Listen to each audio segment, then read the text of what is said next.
सोचो जरा, एक ऐसा बिजनेस जो सरकार खुद कंट्रोल करती है, जिसे करोड़ों रुपए एक दिन में बनता है। ये बिजनेस सरकार के कंट्रोल द्वारा होने के बाद भी ये एक विवादित बिजनेस में से एक आता है। आज हम बात करने वाले हैं लिकर कॉन्ट्रैक्ट यानी शराब का ठेका के बारे में। आज की इस वीडियो में हम पूरा सच जानेंगे आखिर कैसे शराब का ठेका इतना ज़्यादा पावरफुल होता है। वीडियो को जरूर देखेगा तो आपको पूरा समझ में आ जाएगा। सबसे पहले समझिए कि सरकार शराब को अलाउ क्यों करती है। शराब बुरी चीज है, लेकिन फिर भी सरकार इसे इसलिए अलाउ करती है क्योंकि उससे सबसे ज़्यादा रेवेन्यू बनता है। शराब के ठेकों से मिलता है सरकार को एक्साइज ड्यूटी मिलता है, जीएसटी मिलता है और लाइसेंस फी भी मिलती है। कुछ स्टेट में तो 20 से 25% रेवेन्यू सिर्फ लीकर के बिजनेस से ही आता है, यानी शराब के बिजनेस से आता है। एग्जाम्पल में समझो कि जैसे तुम एक घर किराया पर दिए हो और आपका उसी से कमाई हो रहा है, तो क्या आप उस किराएदार को हटाएंगे? नहीं। वैसे ही सरकार भी इस बिजनेस को हटाना नहीं चाहता है, इसलिए सरकार बोलती है पीना तुम्हारी चॉइस है और पैसा कमाना हमारा राइट है। अब समझिए कि लीकर कॉन्ट्रैक्ट यानी शराब का ठेका होता क्या है। अब असली चीज समझो, सरकार खुद शराब बेचती नहीं है, वो शराब बेचवाती है। वो बस एक लाइसेंस बनवा देगी और बोलेगी कि हम लाइसेंस देंगे और तुम अपना बिजनेस चलाओ, और इसी को हम बोलते हैं लीकर कॉन्ट्रैक्ट, शराब का ठेका।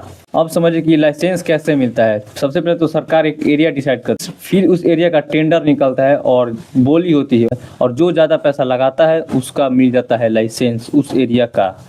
मतलब कि पहले तुम सरकार को 2 करोड़ रुपया दोगे उस एरिया के लिए, फिर उस बिजनेस से करके तुम उस पैसा को रिकवर कर सकते हो, और यही है ठेका का गेम।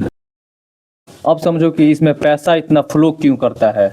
जो कॉन्ट्रैक्टर होता है वो सरकार को जीएसटी, लाइसेंस फी और एक्साइज ड्यूटी देता है। स्टेप 2 में कॉन्ट्रैक्टर कंपनी से शराब खरीदता है और स्टोरेज कर उसे ट्रांसपोर्ट करता है, और वो डायरेक्ट नहीं बेचते हैं, वो रिटेल शॉप या एक ठेका से शराब को बेचते हैं। और स्टेप 4 में कस्टमर हर एक बोतल पर टैक्स भरता है जो सरकार की जेब में जाता है। शराब महंगी होती है क्योंकि उसका बोतल नहीं, उसका टैक्स महंगा होता है।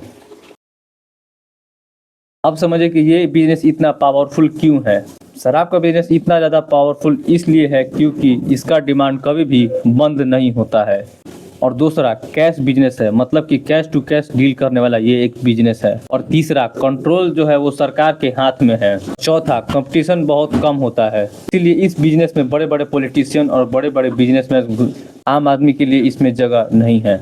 एक लाइन से समझिए कि जिसके हाथ में लाइसेंस होगा उसके पास ही पैसा होगा। अब सोचिए कि सरकार अगर इस चीज़ को बैन कर दी तो क्या होगा। सरकार का रेवेन्यू का सोर्स गिर जाएगा, ब्लैक मार्केट एक्टिव हो जाएगी, स्मगलिंग ज़्यादा होने लगेगा, सरकार का कंट्रोल ही ख़त्म हो जाएगा।